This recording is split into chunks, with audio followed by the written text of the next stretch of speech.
Support us by definitely check out the Patreon link below in the description. It's $10 a month for an amazing options trading Discord server with lots of wins and live trades. Okay, we got to talk about the San Francisco situation here because it's dirty, it's bad, and it's not looking so great. So what's going on is tourism is down by a lot. Now, the numbers say that tourism is down 16%. There's even numbers saying that tourism is increasing, but I could guarantee you tourism is not increasing. Tourism is going down. In fact, if tourism was actually going up, I highly doubt that Park Hotels and Resorts would shut down probably the biggest hotel chain in all of San Francisco, closing down 3,000 rooms and stating that their building is worth only half as much as before just a few years ago. So if you look at one of the tourists here saying that they don't understand the impact and they're very angry, and so far, you have just thieves breaking into tourist vehicles and steal all their belongings, and they just stand there. They can't really do anything, okay? They call the police. Police probably can't do anything either. So this is basically like Grand Theft Auto 5, a city that has no law. It's lawless. Criminals and crime just run freely everywhere. Open-air drug markets are everywhere. Tents are everywhere. I mean, go to CVS, go to Walgreens, steal a few $100s. There's no repercussion.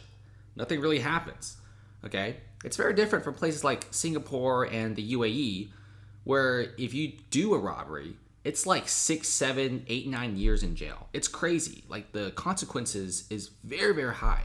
This is why a lot of other cities around the world are such big tourist hotspots, right? Like, Dubai, Singapore, Japan, for example. They're very hot tourist areas because there's very little crime and there's lots of great things to do. San Francisco is a fantastic city with a great nightlife, great culture, and the location's amazing too, with year-round fantastic weather. But because of stuff like this, it's a massive turnoff for tourism. And tourism is a big industry in San Francisco, but now with tents popping up in the tourist traps, daylight car robberies on tourist vehicles, and also open-air drug markets spreading outside the Tenderloin district.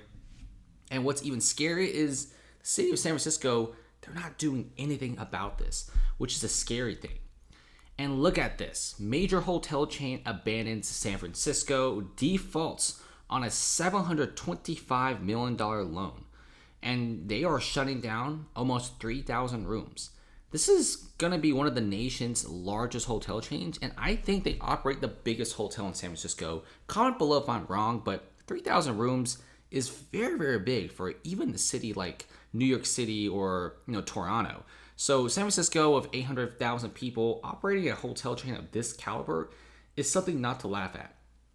But now they're gone. They even said street conditions. I wonder what street conditions mean. Oh, it's the open air drug markets everywhere. That's what it is. Now, here's the thing. San Francisco wants tourism to flourish because they are losing a lot of revenue. Pre-pandemic, they don't really care that much either, but it wasn't as bad. I went to San Francisco pre-pandemic. It had a lot of problems, but it wasn't like this, and I still enjoy my time as a tourist there. But now I'll not go back, especially with robberies everywhere, cars being broken in every single day at this point. The police can't keep up, and the police can't do anything, and there's no big decision being made by the city. Okay, it would be really nice if it did something like what San Diego did. San Diego knows that tents and homeless encampments are encroaching on tourist traps, encroaching on the downtown area. San Diego lives on tourism because they have great beaches. It's a very great city. It's very nice, and it's right next to Tijuana, Mexico. So you have like people going to San Diego, they go to Tijuana. They experience like California a little bit, they explore Mexico a little bit. San Diego's a big tourist area. And they have just done a huge ban on tents on the street. And that's what I'm saying, okay? You gotta save the city and then help the homeless individuals. You can't just let tents spread out everywhere. This is why business owners are leaving. There's even a 70-year-old cafe in San Francisco, this iconic cafe. They are closing down because of no tourism. There's nobody working in San Francisco anymore. The vacancies are crazy. If you walk down the street, a lot of stores are closed. And it is embarrassing. It's a shame, too. And check this out, okay? San Francisco's $6 million campaign to boost tourism. Last night, I actually saw one of these ad campaigns. They did make San Francisco look very, very good. But let's be real, most of the tourism that's in San Francisco, it's not recovering. And if you ask a lot of people who went to San Francisco to look around, they usually leave very quickly. And it's usually a lot of negative stuff. All the tourists right now, they say one thing: great weather, the city's fantastic, a lot of culture hubs, and the stores are still open are amazing.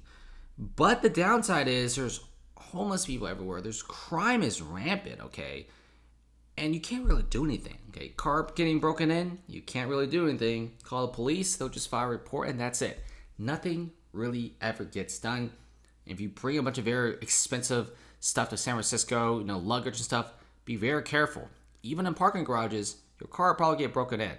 And a lot of hotel chains, they have like homeless encampments just outside. It's a pretty dangerous city, okay? I have no clue how they ran the city to the ground like this, especially how San Francisco is a startup capital of the US, but no longer with several startups. For example, even Skills, they're moving to Las Vegas. Las Vegas is like a gambling city. It's Sin City. But Las Vegas is actually getting more startups than San Francisco. It's crazy. Austin is becoming a massive startup hub as well. And same thing with Tampa, Orlando, and especially Miami, which people are also dubbing the Wall Street of the South. So we're actually seeing this massive shift in the US. It's no longer just California, California, California. People are no longer happy with just high taxes and then the city doesn't do anything with your money. I mean, rather go to somewhere where taxes are super low or just no income tax and the city does everything for you. Check this out. Homeless encampment fire plagues residents of San Francisco's 10 billion district building. Now, this is crazy. This is like something off of like a third world country. And San Francisco is supposed to be like America's finest tech city. They really need to get things up and rolling again. And like I said before, they just keep putting band-aids and band-aids and band-aids on problems. They never actually address or fix the problems. San Diego, as bad as the city is, at least they're taking some action. They kind of know that they got to save the businesses by keeping the streets clean. And then they're also trying to help the homeless individuals by opening up, more centers, shelters, food areas. San Diego is somewhat smart, right? They're at least doing something about their city. They look at San Francisco and they're freaked out.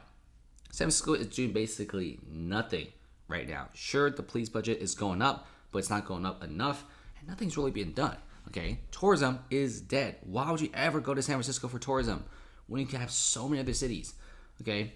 Even LA, okay, with the amount of homeless individuals there are, at least LA has some tourism, okay? LA does have a little bit of control where like the homeless encampments are, the crime, the open air drug market. San Francisco is it's crazy. It's like zero law. You do whatever you want, and there's no consequences. And it really sucks because this really is a fantastic city. I really do hope San Francisco could use some of the money left to really fix the city. I think they just got to be very decisive here. And like I said before, you got to help the city, you got to save the city, and then help the residents, help the homeless individuals, and all that different stuff. I feel like if they do fix the city, they'll get even more money because a lot of companies didn't want to move out of San Francisco. It's such an iconic startup city. A lot of companies want to move to San Francisco. Even guys like me, I want to move to San Francisco, but not anymore, especially what's going on right now. So thanks for watching, guys. Comment below, and see you later.